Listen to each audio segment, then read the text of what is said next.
मित्रों नमस्कार।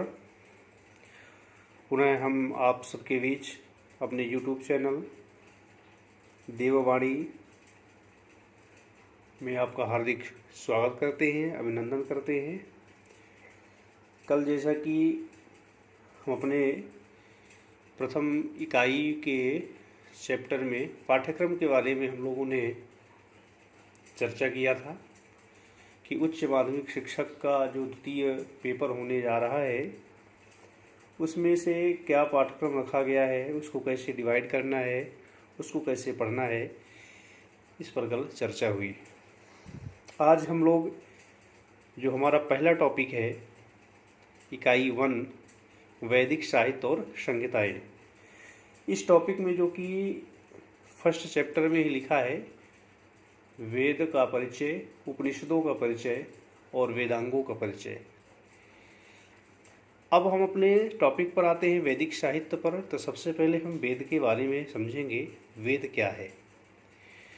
तो जैसा कि वेद के बहुत सारे अर्थ होते हैं, वेद शब्द जो है वो ज्ञान का पर्याय है। तो वेद का सामान्य परिचय में हम लोग थोड़ा पढ़ते हैं। वेद शब्द जो है विद धातु से बना हुआ है। ज्ञानार्थक विद धातु से निष्पन्न वेद शब्द का अर्थ ज्ञान है। और विद धातु के कई अर्थ हैं। विद ज्ञाने, विद विचारणे, विद लृलाभे, विद सत्तायाम, अनेकार्थक धातु है, कई अर्थ होते हैं इसके। लेकिन यहाँ जो वेद शब्द में जो विद धातु लिया गया हो ज्ञानार्थक, ज्ञान के अर्थ में लिया गया है। तो विद या वेद शब्द का अर्थ क्या है? ज्ञान। वैयाकरणों के द्वारा, वैयाकरण मतलब व्याकरण के जानने वालों के द्वारा वेद शब्द की व्याख्या भाव अर्थ में न करके करण अर्थ में किया गया है। अब यहाँ पर एक सामान्य सी जानकारी के लिए बताना चाहूँगा कि जो घई प्रत्यय होता है वो भाव अर्थ में भी होता है और करण अर्थ में भी होता है। यदि भाव अर्थ में घई प्रत्यय करते हैं तब वेद शब्द का अर्थ होता है जानना या ज्ञान। अब जब इतना अर्थ कर देते तो इसमें बहुत सारी शंकाएं, बहुत सारे प्रश्न उठना प्रारंभ हो जाता है। इसलिए वैयाकरणों ने यह उपाय निकाला कि जो घई धातु है उसको हम करणार्थक में करेंगे। जब करण अर्थ में, करण अर्थ मतलब होता है तृतीय विभक्ति, जब तृतीय विभक्ति में करेंगे तब जो वेद शब्द का अर्थ निकलेगा वो क्या निकलेगा? विद्यते ज्ञायते अनेन इति वेदा। अनेन मतलब होता है जिसके द्वारा, ज्ञायते मतलब होता है जाना जाए, विद्यते का मतलब होता है ज्ञायते, तो जिसके द्वारा जाना जाए अथवा समझा जाए, अर्थात जिसके द्वारा कोई ज्ञान प्राप्त किया जाए वही वेद है। ज्ञान का साधन ही क्या है? वेद है। ऐसा अर्थ वैयाकरणों के द्वारा निकाला गया और इसी अर्थ को मीमांसकों ने भी अपने ग्रंथों में वेद की महत्ता को प्रतिपादित करते हुए लिखा कि जो वेद शब्द है वो न प्रत्यक्ष का विषय है न अनुमान का विषय है, बल्कि सभी प्रमाणों में जो श्रेष्ठ प्रमाण है वो शब्द प्रमाण उसका विषय है। प्रत्यक्षेणानुमित्या वा यस्तुपायो न विद्यते एवं विदन्ति वेदेन तस्माद् वेदस्य वेदता।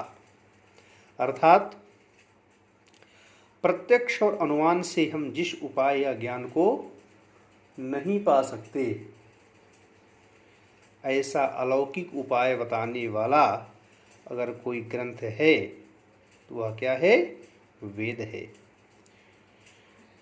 जिसे प्राप्त करने के लिए इस संसार में, इस जगत में कोई दूसरा उपाय नहीं है।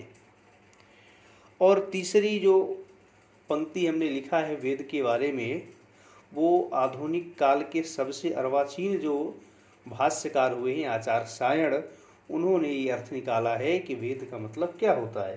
तो उन्होंने लिखा इष्ट प्राप्त्य अनिष्ट परिहार्यो अलौकिकम उपायम यो ग्रंथो वेदयति स वेदः। अर्थात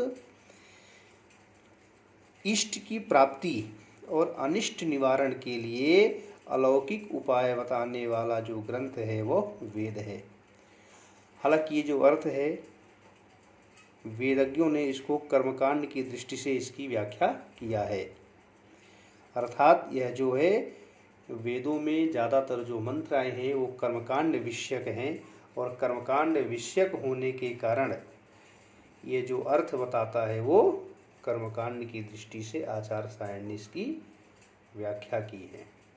तीसरी बात मैं बताना चाहूँगा मित्रों, वेद का एक नाम है श्रुति। अब इसको श्रुति क्यों कहते हैं? तो गुरु शिष्य परंपरा के द्वारा सुरक्षित किए जाने के कारण वेद को श्रुति भी कहते हैं। तो ये तीन नाम हो गए, तीन चीज़ें हो गई निकल करके सामने आई। पहला जो है वेद शब्द के बारे में, वेद शब्द की उत्पत्ति वेद धातु से होती है और करणार्थक घई प्रत्यय का प्रयोग किया जाता है, जिसका अर्थ होता है जिसके द्वारा कोई ज्ञान प्राप्त किया जाए वही क्या है? वेद है। दूसरी बात है कि जो ये वेद शब्द है, ज्ञान है, वो प्रत्यक्ष और अनुमान का विषय नहीं है, ऐसा मीमांसकों का मत है। तीसरा जो अर्थ है इष्ट की प्राप्ति और अनिष्ट की अपरिहार्यता, कि अनिष्ट को हटाना है, ऐसा जो अलौकिक उपाय बताता है वो ग्रंथ क्या है? वेद है, ऐसा आचार्य सायण जी कहते हैं अपने तैत्तिरीय भाष्य में। तो ये तीन चीज़ हो गई वेद के बारे में। चौथा जो पॉइंट लिखा हुआ है श्रुति। श्रुति मतलब होता है सुनना। तो गुरु शिष्य परंपरा के द्वारा सुरक्षित किए जाने के कारण इसका नाम पड़ गया क्या? श्रुति। अर्थात कि पहले क्या होता था, गुरु शिष्य परंपरा होती थी, लोग आश्रमों में जा कर के गुरु के द्वारा अध्ययन करते थे, तो कुछ जो शिष्य होते थे उनके वचनों को श्रवण करके स्मरण कर लेते थे, इसलिए इसका नाम श्रुति पड़ गया। और ये परंपरा आज तक सुरक्षित है, और इतने दीर्घ काल तक किसी साहित्य की मौखिक परंपरा और सुरक्षा का इतिहास आज तक आप लोगों ने नहीं देखा होगा। इसको हम कह सकते हैं कि हमारे भारतीयों की अथवा वेद के पढ़ने वालों की क्या है? आस्था है, जिसको आज तक वो बनाए हुए हैं। तो मित्रों, आज ये वेद के बारे में हम लोगों ने सामान्य चर्चा किया, वेद का परिचय जाना और वेद शब्द का अर्थ जाना। अगले वीडियो में हम आपसे पुनः मिलते हैं और उसमें हम संहिताएं, जो वेदों के 4 भाग हो जाते हैं, उसके बारे में आपसे चर्चा करेंगे। तब तक के लिए नमः संस्कृताय। जयतु संस्कृतम, जयतु भारतम।